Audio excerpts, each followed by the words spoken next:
Eu quero pedir a você que ainda não se inscreveu no canal, que possa se inscrever no nosso canal. Também tocar aí no sininho das notificações para que todas as vezes que tenha um novo conteúdo você receba uma notificação.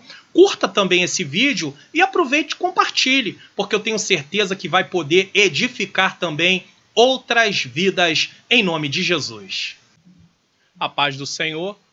Hoje nós estaremos estudando a lição de número 1, Carta aos Efésios, saudação aos destinatários. Se você tem sua revista, você vai poder acompanhar com ela. Se você não tem, você pode pegar sua Bíblia, caneta, papel para fazer alguma anotação. Lembrando que o texto que está na revista estará todo na cor branca. E o que estiver na cor amarela, aparecendo no texto, no vídeo, você vai saber que é o comentário extra para poder contribuir com esta lição. Eu quero começar fazendo uma oração. Senhor nosso Deus e Pai, Pai amado e Pai querido, nesse momento, Senhor, nós contamos com a Tua bondade, a Tua misericórdia, a Tua bênção, nesse momento que vai ser ministrada esta aula. Que o Senhor possa iluminar a minha mente para poder ensinar mais uma vez e, ao mesmo tempo, iluminar a mente daqueles que vão estar assistindo para que eles possam compreender, Senhor, que as verdades aqui sejam aplicadas ao nosso coração. É o que nós te pedimos e já te agradecemos em nome de Jesus. Amém. Podemos agora partir para o texto áureo desta lição. O texto áureo vai dizer: a vós graça e paz da parte de Deus, nosso Pai, e da do Senhor Jesus Cristo. Efésios capítulo 1, versículo de número 2. Verdade prática, a epístola aos Efésios revela o propósito eterno de Deus para a Igreja de Cristo. Leitura bíblica em classe está em Efésios capítulo 1, versículo 1 e 2, e também em Atos dos Apóstolos, capítulo 19, versículo 1 a 7. O objetivo geral desta lição, nós vamos poder dizer que é mostrar o propósito divino na epístola aos Efésios. Então, esse é o objetivo no qual nós temos aqui o objetivo geral. Objetivos específicos: apresentar a autoria e a data da epístola. Esse é o primeiro ponto, que vai ser o primeiro tópico. Identificar para quem foi dirigida a epístola aos Efésios. Esse é o segundo ponto. Explicar o propósito da escrita e a mensagem contida na epístola. Esse será o terceiro ponto. Considerações iniciais. Eu disse que tudo que estiver na letra amarela é um comentário à parte. Você está participando da EBD Comentado Online, então é um comentário à parte para poder dar auxílio aí ao comentário base, que é o que está na revista. Mais um trimestre se inicia e com ele o grande desafio de formar irmãos e irmãs no ensino das Sagradas Escrituras. Esse é um ministério glorioso e por isso devemos levá-lo adiante com muita seriedade, temor e sacralidade. Isso também falando aos professores. Deus conta conosco, os professores da escola dominical, para evangelizarmos enquanto ensinamos. Então aqui é esclarecido que evangelismo não é só dar folheto na rua. Quando nós estamos ensinando, nós estamos evangelizando, porque evangelizar é ensinar aquilo que Cristo deixou para ser ensinado. Uns vão evangelizar dando folheto, outros estão evangelizando, ensinando em classe, com a palavra de Deus. Então isso é uma forma, tá? Ensinando a palavra de Deus, melhor dizendo. Isso é uma forma também de evangelismo. O assunto desse trimestre é a carta aos Efésios. Nela estudaremos gloriosas doutrinas e orientações pastorais para a vida prática de nossos alunos. O que eu estou lendo aqui é um comentário à parte do comentarista, na parte interagindo com os professores, tá? O comentarista desse trimestre é o pastor Douglas Batista, presidente do Conselho de Educação e Cultura da CGADB, que é a Convenção das Assembleias de Deus no Brasil. Líder da Assembleia de Deus Missão, ele é o pastor-presidente lá no Distrito Federal. Doutor em Teologia e licenciado em Filosofia. Aqui está falando sobre a formação teológica dele, tá? Queria também acrescentar aqui o contexto histórico e cultural de Éfeso, para entender o seguinte: o que estava acontecendo na época que o apóstolo Paulo escreveu esta carta. Então vamos lá. Gordon Fee e Douglas Stuart, em seu livro Como Ler a Bíblia, livro por livro, nos informa o seguinte: as igrejas da Ásia Menor estão passando por um período difícil, sobre certas influências externas. Os cristãos gentios estão sendo pressionados a adotar marcas de identificação judaicas. Então, os judeus que haviam se convertido, eles queriam impor aos cristãos gentios que começassem a também seguir algumas coisas que eles já seguiam, que era circuncisão, leis alimentares, o que podiam, o que não podiam comer, calendário religiosos, que era a festa dos judeus, e muitas outras coisas. Outros estão desanimados, sentindo-se oprimidos pela magia e pelos poderes demoníacos. Esses eram os gentios que haviam aceitado a Cristo. Os exércitos espirituais da maldade nas regiões celestiais, como Paulo os chama em Efésios 6,12, que os haviam mantido sob seu controle por tantos anos. Então, muitos daqueles que haviam aceitado a Cristo, eles seguiam artes mágicas. Eles estavam envolvidos em coisas que estavam ligadas a demônios.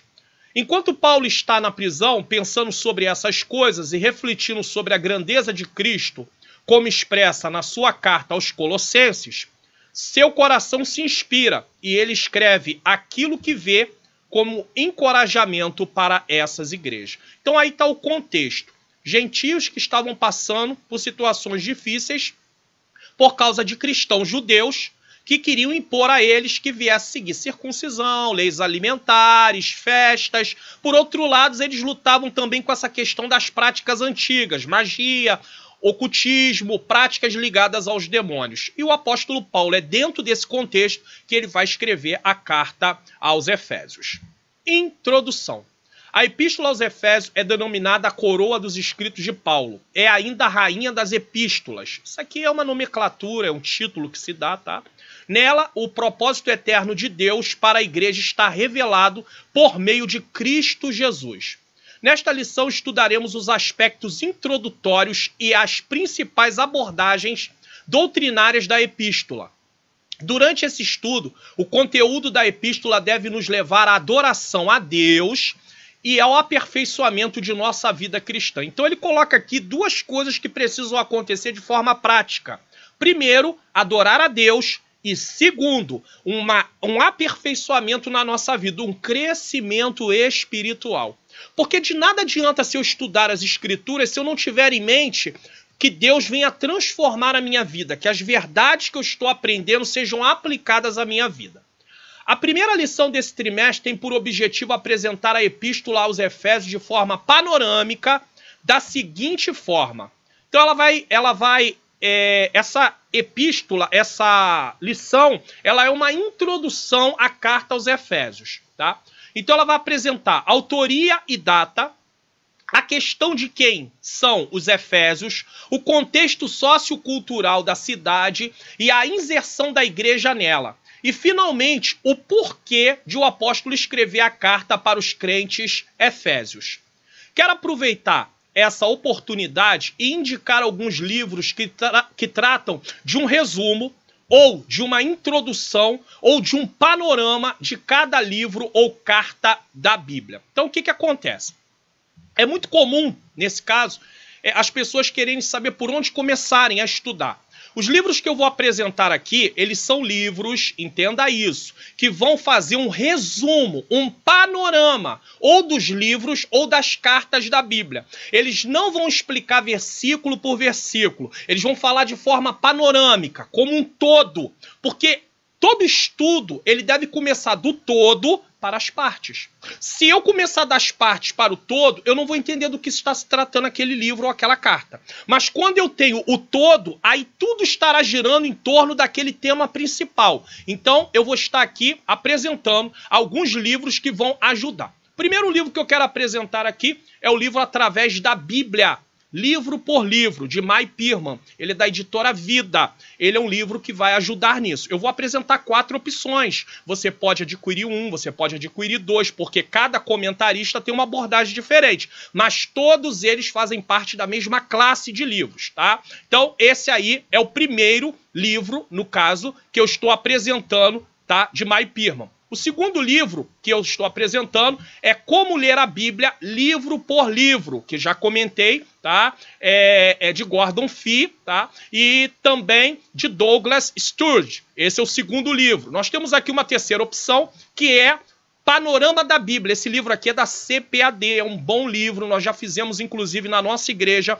um seminário baseado nesse livro. Seminário do Novo e do Antigo Testamento baseado nesse livro. É um livro, assim, muito interessante. E a quarta opção de livro que nós temos a apresentar é o Estudo Panorâmico da Bíblia, da autora Henriqueta. É também um excelente livro. Então vale a pena você adquirir um ou dois, três, porque cada um é parte de um comentarista. Então sempre o texto vai ser diferente. Mas todos eles estão dentro da questão de abordar de forma panorâmica cada livro ou cada carta da Bíblia. Vamos passar agora nesse momento, tá? Nós vamos passar agora nesse momento para continuar aqui onde estávamos. A Epístola aos Efésios é uma grande exposição de uma doutrina fundamental da pregação de Paulo, a saber, a unidade de todo o universo. Olha do que trata essa epístola. Olha o todo aqui, ó.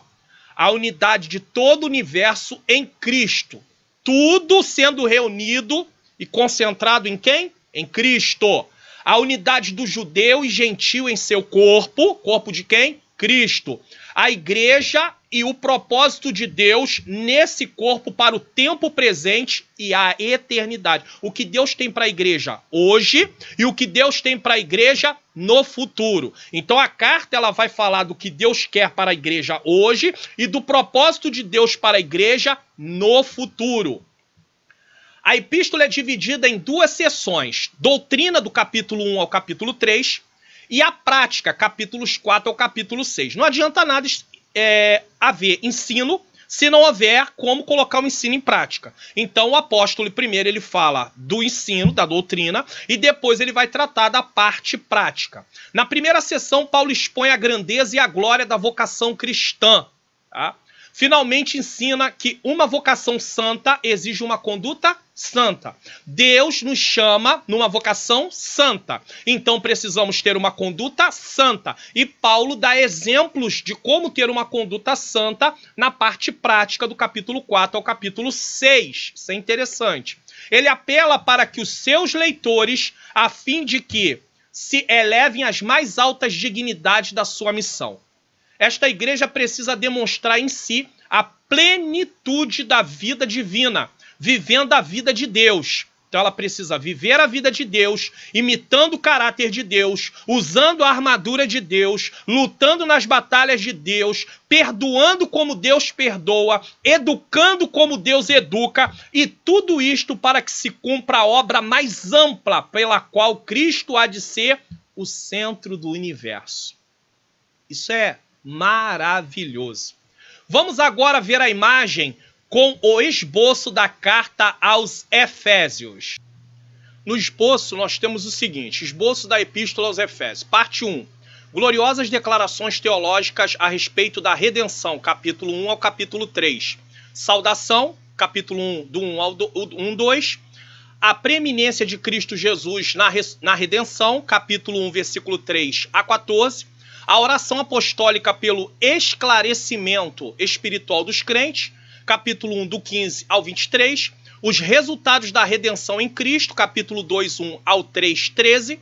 A oração apostólica pelo esclarecimento espiritual dos crentes, capítulo 3, do 14 ao 21. Então essa aqui é a parte doutrinária. A parte prática, tá? A parte 2, instrução prática para a igreja e para os crentes, capítulo 4 ao 6. Implementando o propósito de Deus, capítulo 4, do 1 ao 16. Reproduzindo a vida de Cristo nos crentes, capítulo 4, 17 ao 5, 21. Aplicando a autoridade de Cristo aos relacionamentos do lar, capítulo 5, 22 ao 6, 9. Está capacitado e equipado para a batalha espiritual, capítulo 6, do 10 ao 20. E a conclusão, capítulo de número 6, versículo 21 a 24.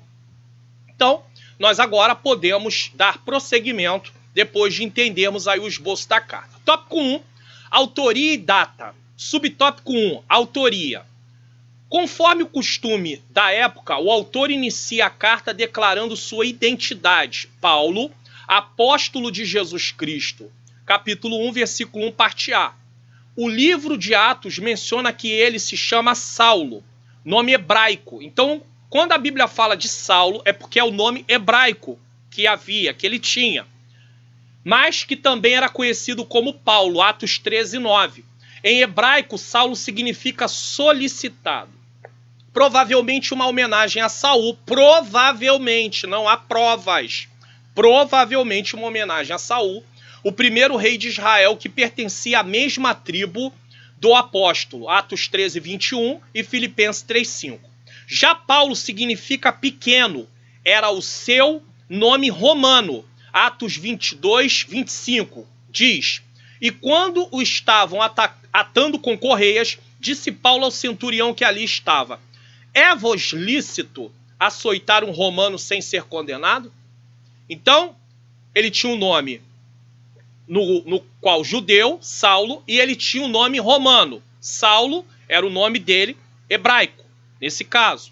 E Paulo era o nome dele romano. É importante salientar isso, porque há muita confusão. Aí começa a achar que o nome Saulo é um nome pior do que o nome Paulo. Não, o nome Saulo era o nome dele hebraico. O nome Paulo era o nome dele romano. Tá? E nós vamos entender o porquê que ele escolheu mais usar o nome Paulo do que Saulo. Tá?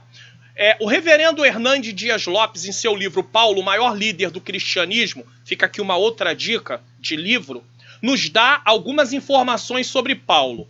Paulo era judeu por nascimento da tribo de Benjamim, Atos 22, 3, Filipenses 3, 4 e 5. Paulo foi criado dentro da fé judaica, Gálatas 1, 14. Paulo foi educado em Jerusalém aos pés de Gamaliel, Atos 22, 3. Paulo tinha uma vasta cultura secular. Então, aí já há uma questão para nós pararmos aqui e frisarmos. É muito comum não haver um incentivo, principalmente no meio pentecostal, das pessoas estudarem, seja teologia ou seja formação secular. E aqui eu tenho que dizer uma coisa, existem outras denominações que se preocupam muito com isso. E você vai ver a formação dos seus membros e também daqueles que fazem parte do ministério, geralmente eles têm 2, 3, 4, 5 faculdades. Porque eles entendem o seguinte, tudo que vai fazer para o Senhor, fazer com excelência. Então, se eu sou um profissional de uma área, eu tenho cursos, eu tenho formação, porque eu vou fazer com o quê? Excelência para Deus. E há no nosso meio, assim, uma mentalidade de não se preocupar com isso, achando que tudo vai vir do céu. Temos que ter a nossa vida com Deus, nossa comunhão com Deus, mas precisamos estudar. Precisamos nos preparar. E Paulo era um homem preparado. Jamais Deus usaria Paulo como Deus usou se ele não tivesse esse preparo que o próprio Deus permitiu que ele tivesse. Isso aqui é importante.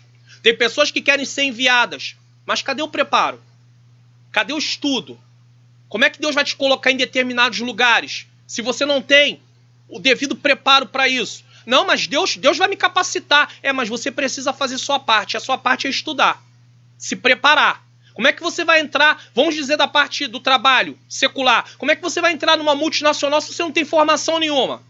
Por que é que Deus vai ser injusto deixar com que você que não tem formação nenhuma entre pelo poder miraculoso dele, enquanto alguém estudou, se preparou e entrou? Tem que entrar. Então Deus não vai tirar o lugar daquele que estudou, daquele que se preparou, para você, de forma nenhuma. Então Paulo, ele tinha uma vasta formação secular. Era erudito, poliglota, quer dizer, falava vários idiomas, e tinha uma cultura enciclopédica. Atos 26, 24, vai falar sobre isso. Paulo era fariseu, membro da seita mais rigorosa dos judeus, Atos 26, 5. Paulo era membro do Sinédrio judaico. Então Paulo não era qualquer pessoa, não. Humanamente falando, é claro. Paulo era um cidadão romano, era filho de judeu, mas nasceu em uma província romana. Então, por nascimento, Paulo era romano também. Atos 22, 27, 28, porque naquele tempo, se você nascesse numa província romana, você tinha título de cidadão romano. Paulo falou com alguém que disse, me custou muito caro esse título. Ele disse, eu tenho de nascença. Saulo, perseguiu os cristãos, Atos 7, 54, 8 a 8:3, tá? Paulo teve um encontro transformador com Jesus, Atos 9, versículo 1 a 12. Paulo fez pelo menos 3 viagens missionárias, com vários companheiros. Paulo sofreu martírio, sendo decapitado por amor ao Senhor. Se quiser saber mais algumas coisas sobre o Paulo, você pode ler 2 Coríntios capítulo 11, a partir lá do versículo de número 23, ele vai falar mais algumas coisas que ele passou na vida dele, que ele sofreu. Você também pode ler lá, tá? Subtópico de número 2, a assinatura apostólica. Nas 13 cartas de sua autoria, o apóstolo se identifica como Paulo, nunca como Saulo, provavelmente por considerar o nome mais apropriado para evangelizar o mundo gentílico. Então, se Paulo está evangelizando o mundo gentílico, ele não usa o nome hebraico, ele usa o nome romano. Romanos 11, 13 diz: porque convosco falo, gentios, que enquanto for apóstolo dos gentios, glorificarei o meu ministério. Ou seja, darei ênfase ao serviço que Deus me chamou para fazer. Vou estar me dedicando àquilo que Deus me chamou para fazer. Outro detalhe relevante é a reivindicação de sua autoridade apostólica com a ressalva, pela vontade de Deus. Efésios 1:1. Isto é, não escolhido por homens. Gálatas 1:1 diz, Paulo, apóstolo, não da parte dos homens, nem por homem algum, mas por Jesus Cristo e por Deus Pai, que o ressuscitou dos mortos. Então Paulo não foi escolhido por sua vontade. Paulo não foi escolhido pela vontade de algum homem. Paulo foi escolhido pela vontade de Deus. As 13 cartas que Paulo escreveu foram Romanos, 1 e 2 Coríntios, Gálatas, Efésios, Filipenses, Colossenses, 1 e 2 Tessalonicenses, 1 e 2 Timóteo, Tito, Filemão. Por ser chamado por último, o apóstolo enfrentou muitas rejeições, mas o chamado por parte de Deus lhe conferiu autoridade apostólica para falar. Paulo não decidiu por sua conta ser apóstolo. Ele não acordou um belo dia, preciso dizer isso aqui, ele não acordou um belo dia e disse assim, eu quero ser apóstolo. Como pode acontecer, eu quero ser pastor, não, eu quero ser presbítero, não, eu quero ser isso, eu quero ser aquilo. É meu sonho. Mas eu preciso saber se isso é a vontade de Deus. Deus não trabalha com a minha vontade, ele trabalha com a vontade dele. Isso é importante salientar aqui. Então, Paulo não decidiu por sua conta ser apóstolo, Deus o chamou. Assim deve ser com todos os que ocupam um cargo ministerial. Eles precisam ser chamados por Deus. Precisam ser chamados por Deus. Porque quando eu me chamo, quando eu quero ser, quando eu luto para ser, quando Deus não me chama, eu vou lá. Eu posso estudar, eu posso fazer curso, eu posso fazer seminário, mas vai faltar a chamada. E quando falta a chamada, vai faltar a resistência para poder enfrentar os obstáculos. Vão ter muitos obstáculos. Vão ter muitas dificuldades, vão ter muitos problemas. E se eu não tiver chamado, eu vou desistir. Porque quando Deus chama, ele vai dar força, ele vai dar graça, ele vai sustentar. Isso não quer dizer que quem desiste é porque não foi chamado por Deus. Não é isso. Mas o Senhor chamando, ele vai garantir. Agora, se eu me chamar por motivações erradas, com certeza nada vai acontecer. Eu preciso esperar o chamado de Deus. Eu aprendi, na minha pouca experiência, que todo aquele que é chamado por Deus, ele sempre vai colocar uma resistência para tentar não ir. Agora, pessoas que dizem, me dá que eu faço, é comigo mesmo, podem duas coisas estarem acontecendo com ele. Ou ele não tem chamado, ou ele ainda não está pronto. Porque quando ele tem chamado e está pronto, ele vai demonstrar o temor de querer assumir aquilo e falar, não. Isso aconteceu com Moisés, isso aconteceu com Jeremias, isso aconteceu com muitos outros homens da Bíblia. Então isso é importante entendermos. Quando Deus tem chamado na vida do homem, o homem ele vai tentar de alguma forma, não, Senhor, eu não tenho condição, eu não sou digno, eu não tenho, realmente não somos dignos, eu não tenho condição, eu não posso, manda outro. Mas o Senhor vai dizer, é você, é contigo, tá? É com você. É importante. Vou colocar aqui um pequeno vídeo que inclusive está na minha página do Facebook e em meu canal do YouTube, onde explico sobre o chamado para o ministério. Então vamos assistir esse pequeno vídeo. Com isso, porque Deus não tem chamado com ele como pastor. Isso é uma ilusão que as pessoas alimentam na cabeça deles, achando que ministério é carreira, plano de carreira. Um dia eu sou cooperador e um dia eu vou ser pastor. Não é assim que funciona, não. Tem pessoas que vão ser diácono a vida inteira, e se ele for consagrado a presbítero, ele vai ser um péssimo presbítero. Tem pessoas que são presbíteros e vão ficar a vida inteira, porque se for pastor, dirigente ou presidente de igreja, vai ser péssimo pastor. Não tem chamado. Só que hoje se vive com essa questão, essa ilusão, esse glamour de querer ser. Aí entra o que o nosso presidente falou. Quer ser, mas não exerce. Tem nome que está vivo, mas está morto. Nesse caso aí, isso aconteceu numa escola bíblica dominical, no qual estava sendo falado sobre esse assunto, e eu dei essa palavra, esse posicionamento, tá? E alguém me gravou e esse vídeo foi para a internet e acabou viralizando. Foi até uma surpresa para mim sobre isso. Mas a questão é, ministério é chamado de Deus. Não adianta querer ser, não adianta querer levantar, fulano eu gostei, acho legal, você também. Não. Ministério é uma coisa que várias portas estão abertas, com várias possibilidades, e você vai abrir mão das possibilidades para poder estar no ministério.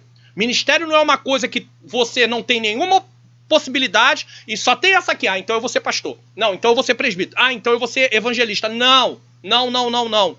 As possibilidades estão diante da pessoa, mas Deus leva ele para aquilo que Deus quer. Chamou ele para aquele ministério. E quando Deus chama, com certeza ele fará algo muito importante. Vamos prosseguir. Subtópico de número 3, uma epístola da prisão. A epístola foi escrita no período em que Paulo se encontrava preso em Roma. Ele se identifica como prisioneiro de Jesus Cristo, Efésios 3:1. O preso do Senhor, Efésios 4:1. E o embaixador em cadeias, Efésios 6:20. Então ele fala 3 vezes sobre estar na prisão. Isso indica que era uma carta enviada do cárcere. Por essa razão, ela integra o rol das epístolas da prisão redigidas aos Efésios, aos Filipenses, aos Colossenses e a Filemão. Então essas 4 cartas foram escritas do cárcere. Paulo esteve preso pelo menos 2 vezes em Roma. Pelo menos 2 vezes.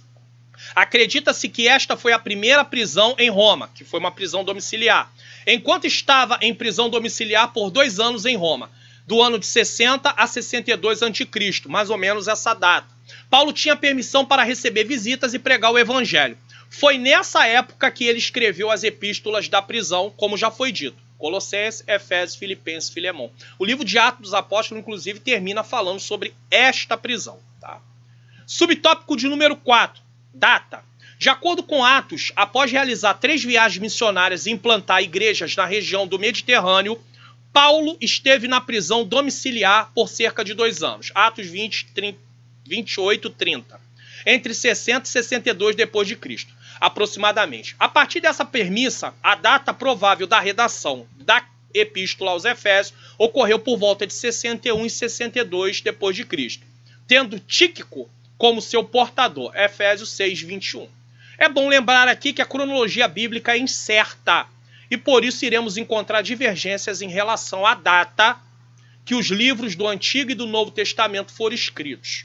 Então um autor vai dizer 61, outro autor vai dizer 60, outro vai dizer 58. Então não há precisão na cronologia bíblica. Nós não devemos, eu preciso dizer isso, nós não devemos parar e ficar discutindo sobre isso. Pessoas que param e começam, não, porque tá certo, foi 62, eu posso afirmar com certeza. Não pode afirmar. Pensa-se que foi 61, 62. Afirmar com certeza não temos nenhuma garantia. Então, cronologia bíblica não é um assunto para podermos tentar dizer quem está certo, quem está errado. Na verdade, todo estudo da palavra de Deus não deve levar por esse, nós não devemos seguir por esse caminho. Porque senão fica aquela rivalidade.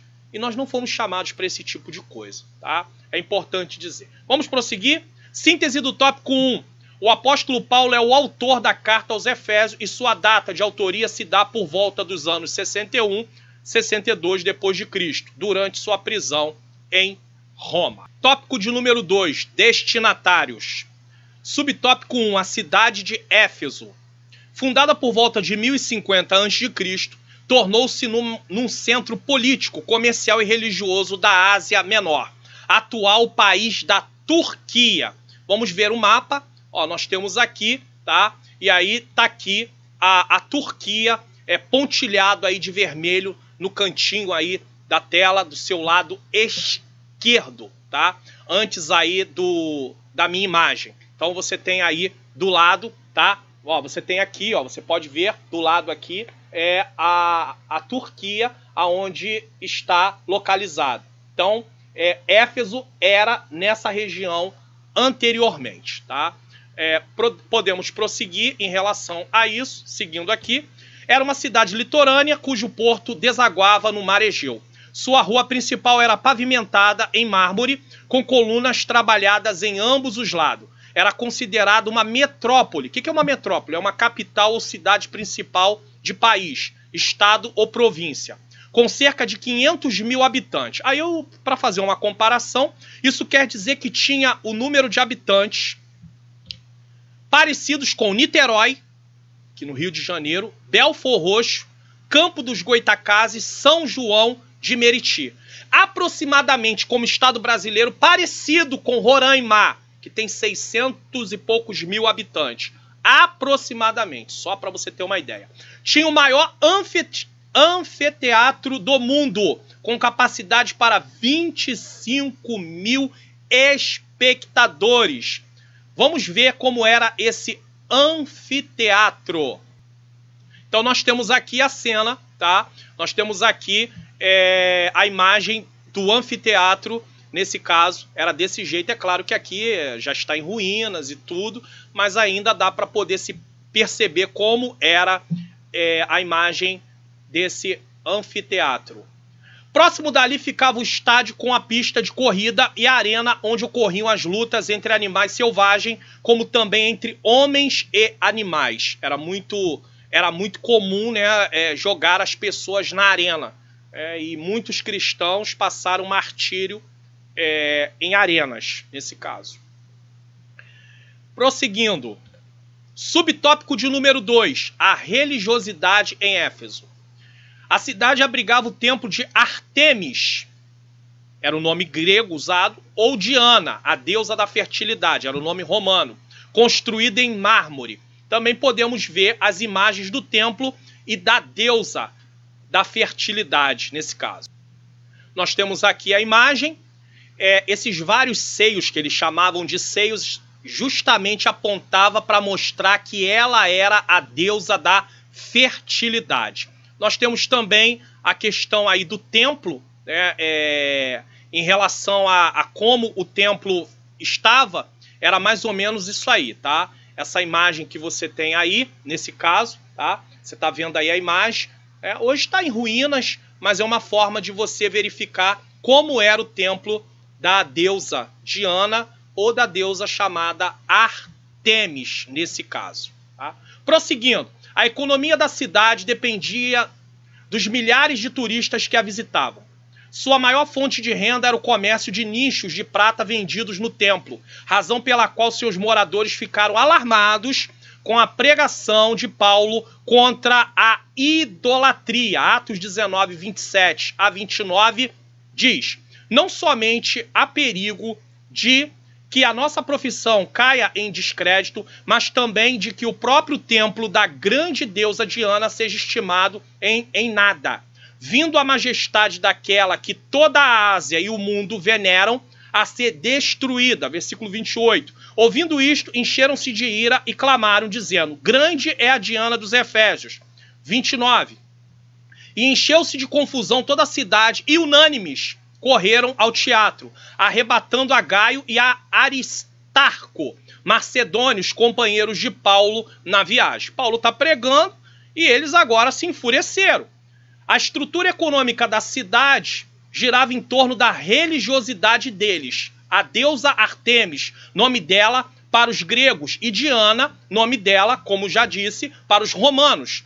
Eles vendiam nichos de prata e Paulo chega pregando contra a idolatria, e isso acabaria com seus lucros. mexeria no bolso deles. Isso significava perda de renda, e por isso eles se levantaram tão duramente contra Paulo. É triste presenciar que em muitas igrejas a estrutura financeira não é baseada apenas em dízimos e ofertas voluntárias, e inclusive deveria se ensinar sobre isso de forma correta. Porque na verdade se reclama muito que o povo às vezes não quer entregar o dízimo, devolver o dízimo e ofertar. Mas poucas são as igrejas que se atentam a ensinar o povo sobre isso. Biblicamente falando.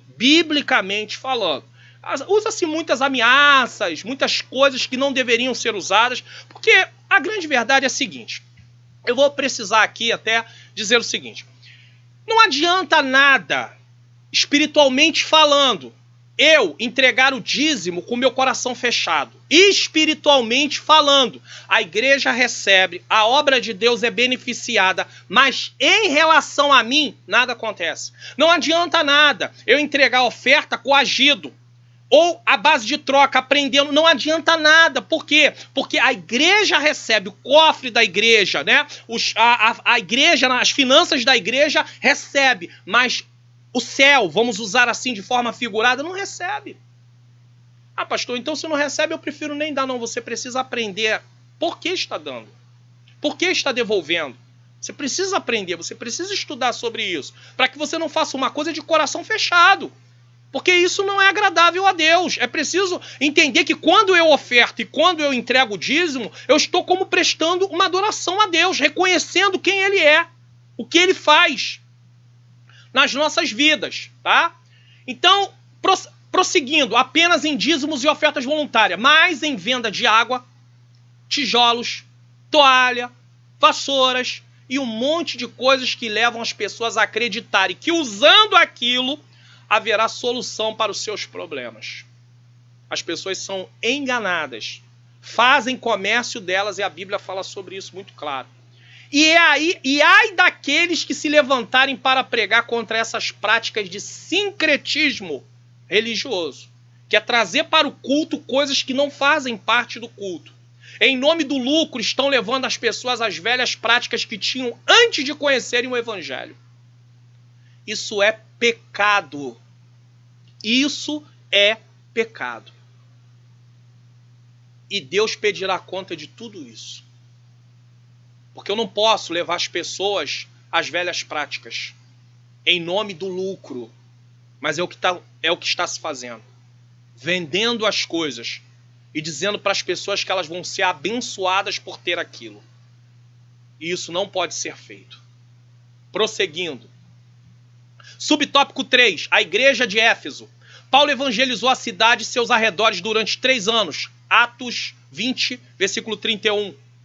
Diz, portanto, vigiai, lembrando-vos de que durante 3 anos não cessei noite e dia de admoestar com lágrimas a cada um de vós. Quando chegou a Éfeso, o apóstolo encontrou 12 discípulos, os quais batizou nas águas e conduziu a receber o batismo no Espírito Santo.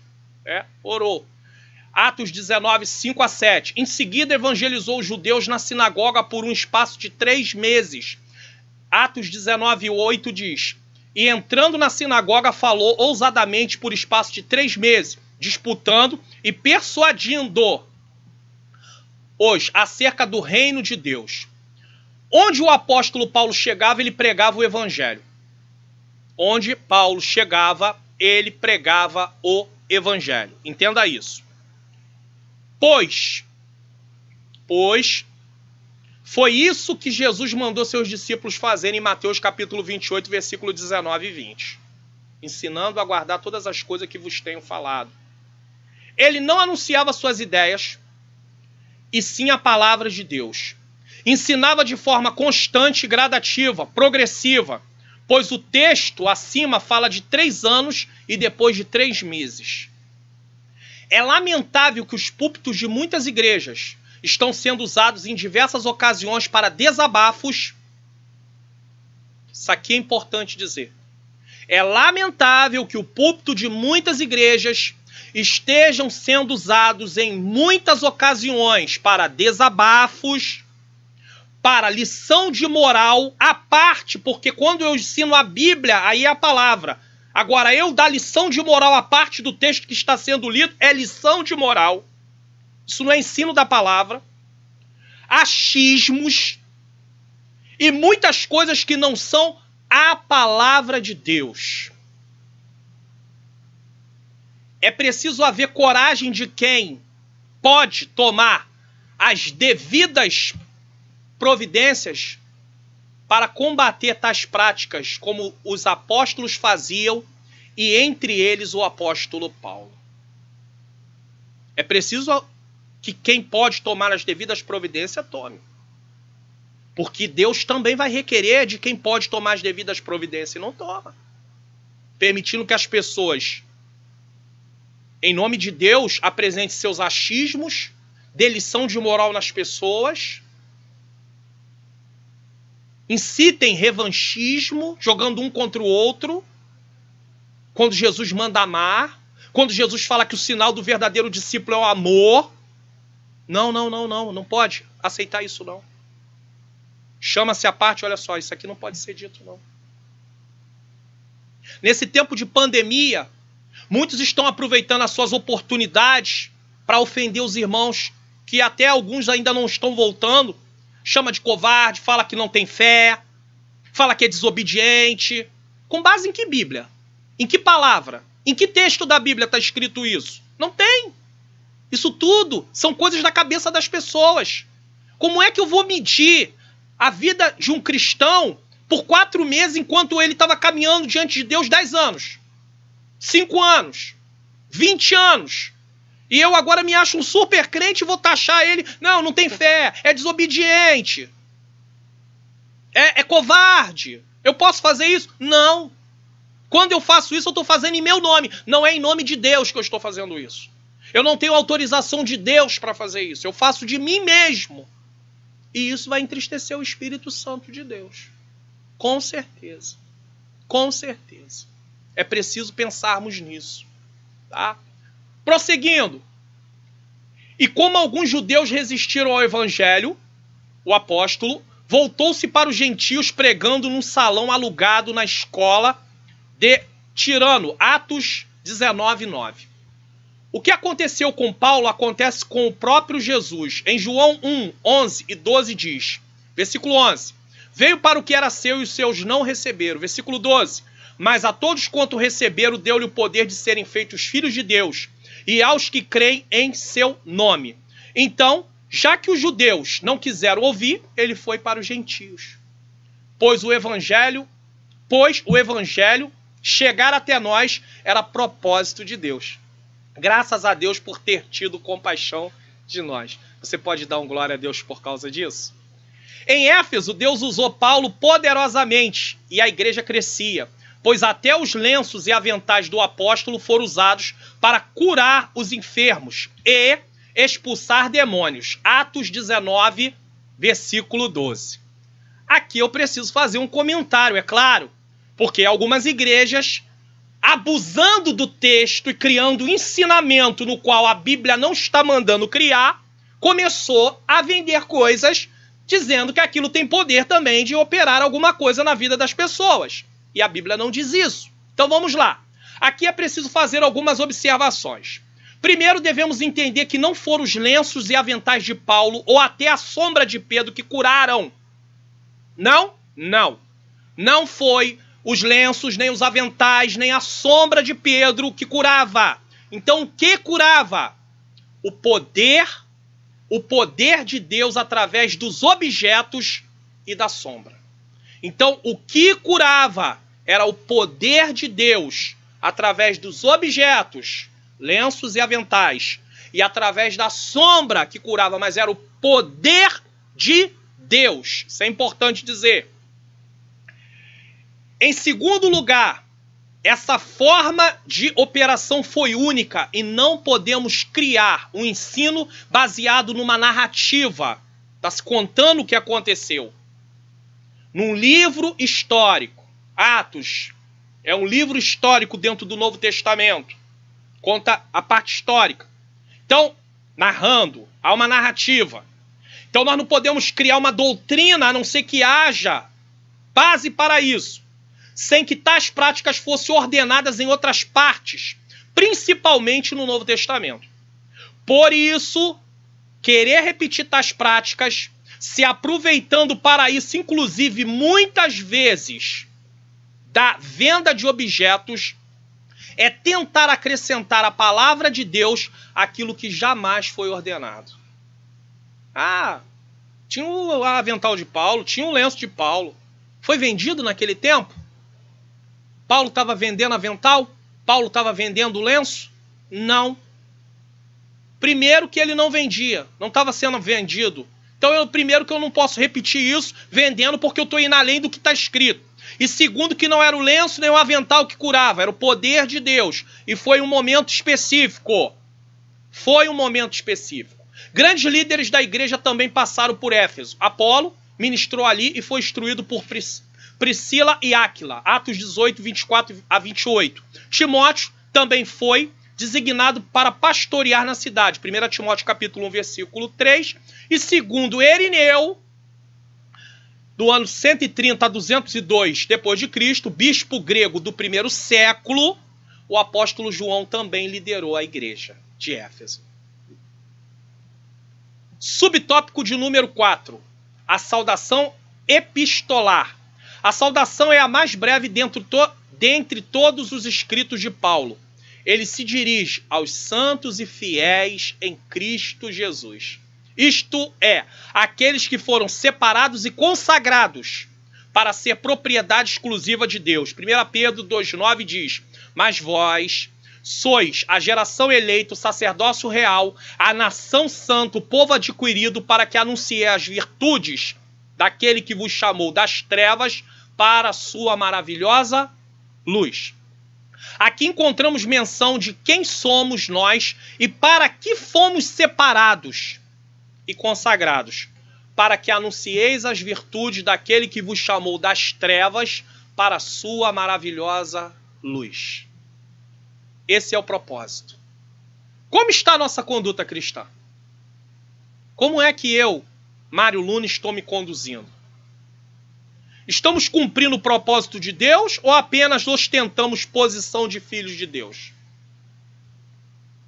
Deus é santo e exige santidade de seu povo e pronto serviço, está disposto a trabalhar. O que estamos fazendo para ele? Muitas pessoas acham que basta se apartar do pecado. Isso é importantíssimo. Através da ação do Espírito Santo que nos dá força para dizer não ao pecado. Através da obra que Cristo realizou. Mas é importante também estarmos à disposição para trabalhar para o reino. E o que eu estou fazendo? E o que você está fazendo? Isso é importante. É importante. É preciso trabalhar para ele dentro daquilo que ele nos chamou para fazer. Lembrando que Deus nos chamou para, além de cultuá-lo, trabalhar na expansão do reino de Deus. Ah, eu já estou fazendo para Deus, eu vou para o culto todo domingo, pastor. Todo domingo eu estou lá. Isso é culto, é cultuar a Deus, é adoração. Isso não é trabalho, isso não é serviço. A não ser que alguém esteja enganjado com outras coisas, como pregar a palavra, como fazer outro tipo de atividade. Mas o fato de estar ali no templo é a adoração a Deus. Então eu não posso dizer que eu estou trabalhando porque eu vou a culto. O que estamos fazendo? Você já procurou saber de Deus? Qual é o chamado que Ele tem para você? Com certeza Deus vai trabalhar na sua vida de acordo com aquilo que Ele já te deu. Alguns dons naturais, pode dar dons espirituais. Algumas aptidões que você tem, isso já vai apontar para o que Deus quer que você faça. Com certeza. Isso aí é uma coisa que vai sinalizar, vamos dizer assim. Vamos prosseguir.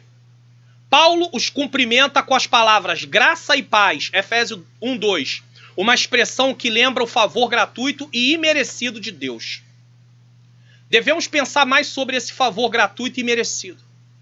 Somos filhos e herdeiros, mas não por méritos próprios. Nada do que eu faça na obra de Deus altera uma vírgula. Nada do que eu faça na obra de Deus, altera uma vírgula. Nada que eu, Mário Luna, faça na obra de Deus. Eu estou gravando esta aula. Nada do que eu faça altera uma vírgula e acrescenta algum mérito meu na obra da salvação. Não acrescenta nada. Existem pessoas que pensam que só porque ele vai lá pro culto, ele faz algum serviço. Não, eu estou, entendeu? Eu estou granjeando a minha salvação. Eu estou colaborando com a minha salvação. Eu estou trabalhando pela minha salvação. Engano seu. A salvação foi conquistada uma vez só. Exclusivamente por um único que chama-se Jesus Cristo. Na verdade, as obras que eu realizo refletem que, de fato, eu aceitei o plano de Deus na minha vida. Nada mais, nada menos. Como é que eu posso saber se realmente eu aceitei o plano de Deus na minha vida? Através da mudança de vida que está acontecendo em mim. É por isso que eu perco tempo quando eu fico prestando atenção na vida dos outros. É diferente. Um aconselhamento, os pastores que tomam conta de ovelha, aí é uma outra situação. Estou falando de tomar conta para ficar criticando, para ficar apontando. Eu perco tempo quando deveria estar olhando para a minha vida. Como está a minha vida? Será que o Mário Luna hoje tem tido uma transformação em relação ao Mário Luna do mês passado? Há 2 meses atrás? Há 6 meses atrás? Ou eu continuo a mesma pessoa? Do mesmo jeito? Na verdade, até piorando. Eu preciso me dar conta disso. Eu preciso prestar atenção nisso. É importante, tá? Então, não há nenhum mérito. É justamente por isso que não posso me vangloriar dos meus feitos. Eu não posso me vangloriar. Não, eu faço. Não, eu oro. Eu oro 1 hora de joelho, eu oro 2, eu oro 3 horas de joelho. Eu jejuo 3, 4 vezes na semana. Quem é que fazia isso? Quem foi que Jesus repreendeu? Quem foi que Jesus mostrou que fazendo isso estava errado? Nós não podemos agir dessa forma. Jesus mostrou que os fariseus gostavam de aparecer. Gostavam de se vangloriar. Eu jejuo, eu oro, eu faço. E o pior de tudo, às vezes querem fazer com que as pessoas se encaixem em fazer também. Aí a gente volta para a parte da lição, aonde os judeus cristãos queriam fazer os gentios se adaptar ao que eles faziam. Você talvez consiga orar 1 hora, o outro consegue orar meia hora. Glórias a Deus. O importante é orar. Você às vezes ora 1 hora de joelho, às vezes tem gente que ora durante quase o dia inteiro falando com Deus. Tudo que vai fazer está falando com Deus no pensamento. Isso não estou excluindo aqui a necessidade de colocar o joelho no chão, mas eu estou mostrando com isso que ele também está orando. É importante falar sobre isso. Pois o que tenho e o que sou é graças aos feitos de quem? De Jesus.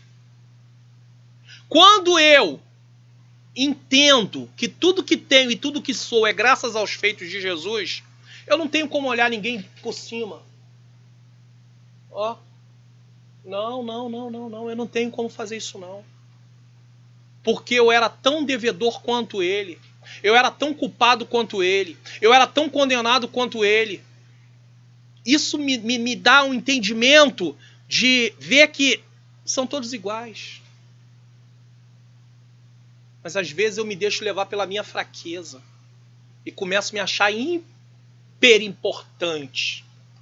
Tem pessoas que se acham tão importantes que se ele não estiver lá, a obra de Deus acaba. Está alicerçado sobre você? Vai ter que mudar o versículo sobre esta pedra.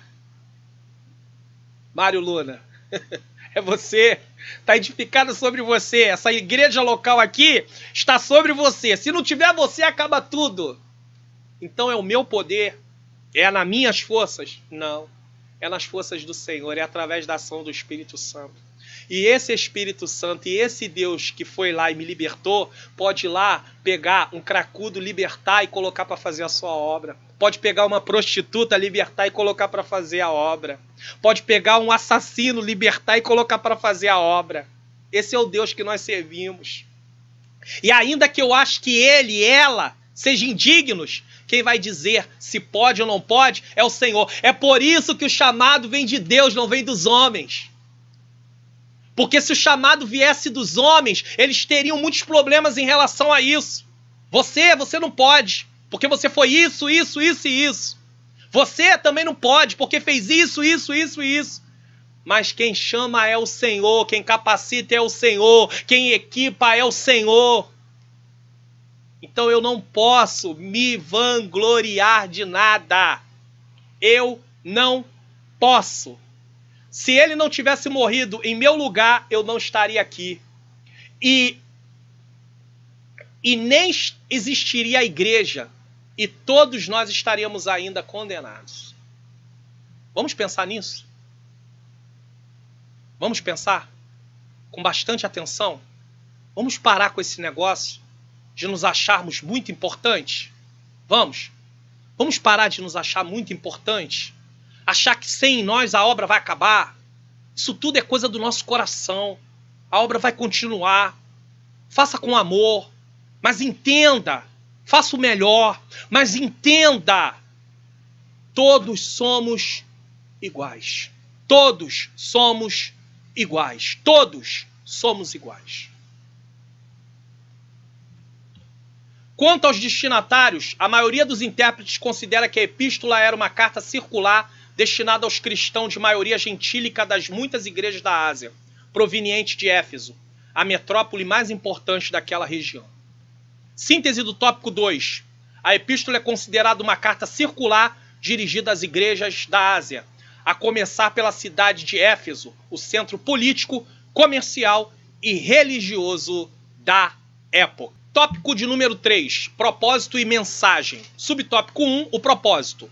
Aparentemente a epístola não aborda nenhum problema específico, como em outras de Paulo. Porém, nos capítulos iniciais da carta, percebemos algumas ênfases que sinalizam a solução de certas questões. Por exemplo, havia novos convertidos que viviam no mundo helênico e praticavam religiões de mistérios e magia, mas que agora se reuniam com os santos de Éfeso.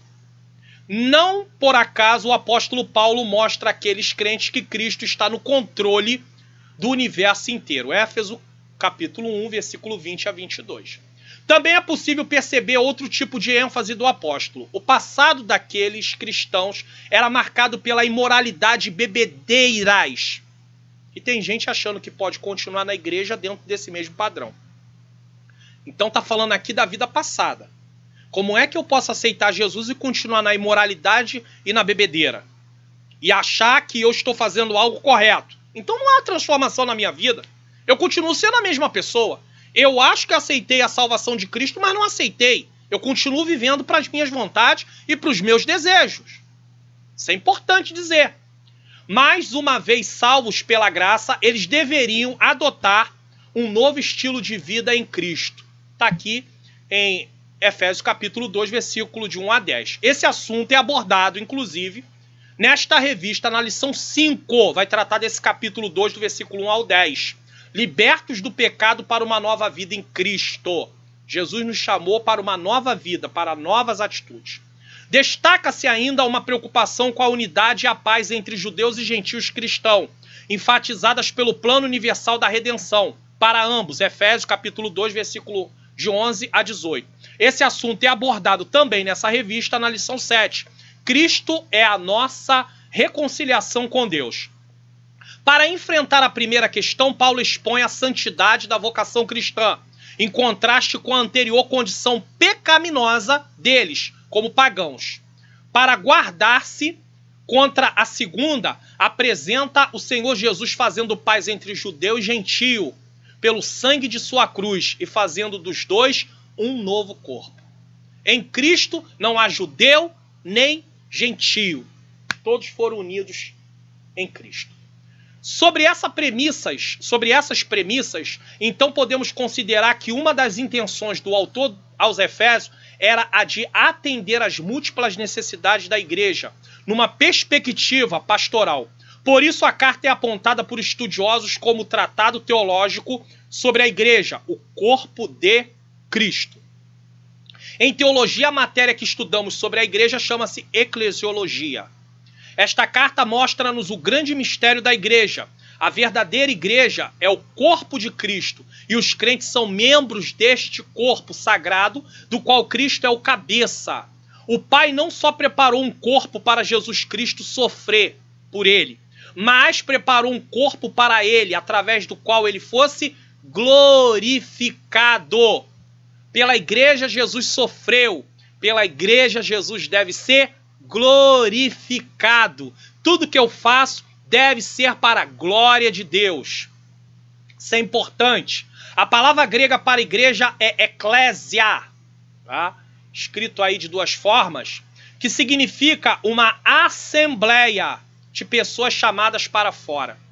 Então, nesse caso, chamadas para fora do sistema, do mundo, de debaixo do governo do maligno, de estar debaixo do pecado, escravo do pecado, sai do governo do pecado, escravo do pecado, influenciado pelo maligno e vem para o reino de Deus, governo de Deus. Reino de Deus é governo de Deus. Sai de fazer a sua vontade, o seu querer, os seus desejos, o seu deleite, para obedecer à vontade de Deus. É assim que funciona. Cristo está separando um povo para o seu nome. Atos 15, 14. A igreja é um organismo. Ela é o corpo de Cristo. Todo crente é membro do corpo de Cristo. E ele é o cabeça da igreja. Subtópico de número 2, a mensagem. Qual é a mensagem? A carta aos Efésios. A mensagem de Efésios gira em torno de duas temáticas. Jesus Cristo, a cabeça. Efésios capítulo 1, 22 diz: e sujeitou todas as coisas a seus pés e sobre todas as coisas o constituiu como cabeça da igreja. A igreja, o corpo. Efésios 4,12 diz: querendo o aperfeiçoamento dos santos para a obra do ministério, para a edificação do corpo de Cristo. Assim podemos classificar os desdobramentos desses assuntos nos seguintes eixos temáticos. Então vamos lá. Primeiro, a consumação do plano eterno de Deus na pessoa de Jesus Cristo. Segundo, a atuação do Espírito Santo como penhor da experiência de salvação. Ele é o selo, ele é a marca, ele é a garantia. Terceiro, a reconciliação dos povos por intermédio da cruz de Cristo. Quarto, a revelação do mistério da vontade de Deus por obra do Espírito Santo. Quinto, um novo estilo de vida baseado na unidade, na comunhão com o Espírito, na frutificação, na adoração e na intercessão no Espírito. Então, há um novo espírito há um novo estilo de vida, baseado na unidade, na comunhão com o Espírito, na frutificação, na adoração e na intercessão no Espírito. Os novos relacionamentos conjugais e a luta contra o diabo. Portanto, a epístola contém uma combinação de doutrina, fé e prática da vida cristã. Ou seja, de tudo o quanto Deus fez e de tudo quanto se espera que a igreja faça. Então, a carta mostra o que Deus fez por nós e a carta aponta o que nós devemos fazer agora, o que Deus espera de nós. Mas isso não quer dizer que o que eu vou fazer é meus méritos. Os méritos são de Cristo. No subsídio teológico dessa revista diz assim: embora os temas mais importantes em Efésios sejam Cristo, a igreja e o plano eterno de Deus para a redenção é o Espírito Santo e o seu papel em relação ao crente e à igreja como presença poderosa de Deus que faz de nós o povo de Deus e o corpo de Cristo na terra. Em relação à proeminência do Espírito Santo em Efésios, Gordon Fee comenta: existem raros aspectos da vida cristã em que o Espírito Santo não assume o papel principal, e são raros aspectos sobre o papel do Espírito Santo que não tenham sido mencionados nessa carta. O Espírito Santo está fazendo, trabalhando, agindo. O Pai planejou, o Filho executou o plano e o Espírito Santo está trabalhando, agindo. Então nós precisamos entender que necessitamos muito do Espírito Santo de Deus.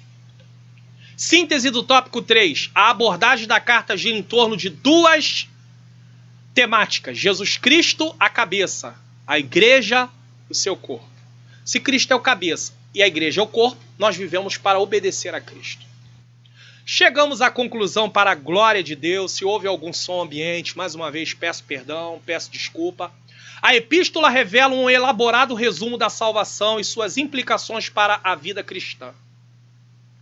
Seu conteúdo recorda o favor imerecido que recebemos gratuitamente da parte de Deus.